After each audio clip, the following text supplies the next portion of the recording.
everyone. Guess what? Well, it's Laura with Pampered Chef.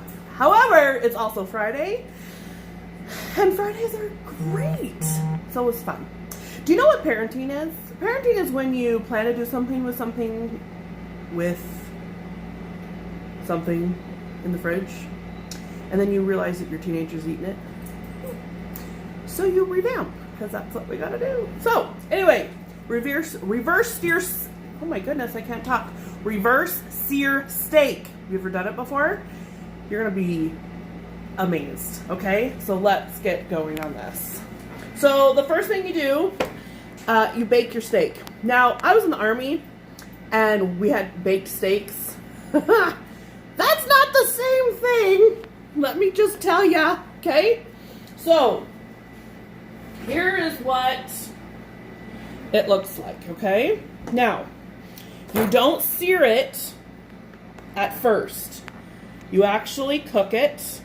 Now, you can do it in the clarified butter like I did with some garlic, rosemary, some seasonings. You don't have to do it this way. There's a variety of ways you can do it. But one of the keys is you only let it get, you cook it at a low temperature. And I only want it to about 95. And the reason why is because I'm about to sear it in the cast iron. Now, what is clarified butter? Clarified butter is your ghee butter. It is removing the milk solids. So it's really easy to do, and there's a lot of advantages to it. So clarified butter, you're removing the milk, which is what? That's what goes rancid and goes bad so quickly.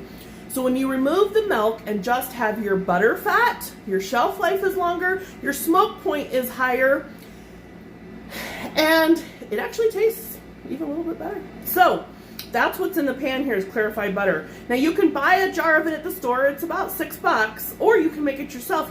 You're literally just melting your butter slowly, and you'll see white frothy, that's your milk on top, and you just remove it. Okay, so what I've done here is the steak has cooked in the butter with garlic, and now I have it right here. We're going to get the pan, this cast iron pan, nice and hot, because the whole point of a sear is to get a crust. Okay, so I have another steak. Doug is working a little bit late tonight, so I'm only cooking 2 of them right now. So this third one is just sitting in the cast iron waiting for me to cook it.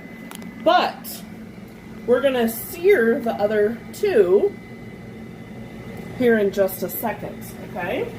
So temperature is, I only cooked it in the oven about 12 minutes. I did 13 minutes, and then did a temperature. This is key, because you don't want to overcook it, not unless you like it really well done, but you are going to continue cooking it right here in your skillet. Okay, so you take your tongs, okay, you don't have to add anything to it, and you're searing. The sear, oh my gosh, it smells so good, you guys. This sear adds a crust to it. And that's where the clarified butter is really important, because butter at a higher smoke point will actually burn. Now, brown butter, you've seen me do videos with brown butter, and that's great, but that's not what I want here, okay? Someone asked me a while ago, well, why wouldn't you cook a steak, just throw it on the grill? Well, that's one way of cooking a steak, but there's so many other ways to cooking a steak. Your higher end restaurants actually don't cook your steak at all like that. They cook it in a skillet with high temperatures. So for this one over here, how I prepare it is I'm simply going to season it with all of my, with steak seasoning, and then I'm going to pour the butter from that pan into this when Doug gets home. Cook this in the oven for about 12 minutes, and then sear just like what I'm doing here. And that's it. It's so good, and you're gonna see, like, you'll never cook steak any other way again. It is amazing. Have a good night. Have a good weekend.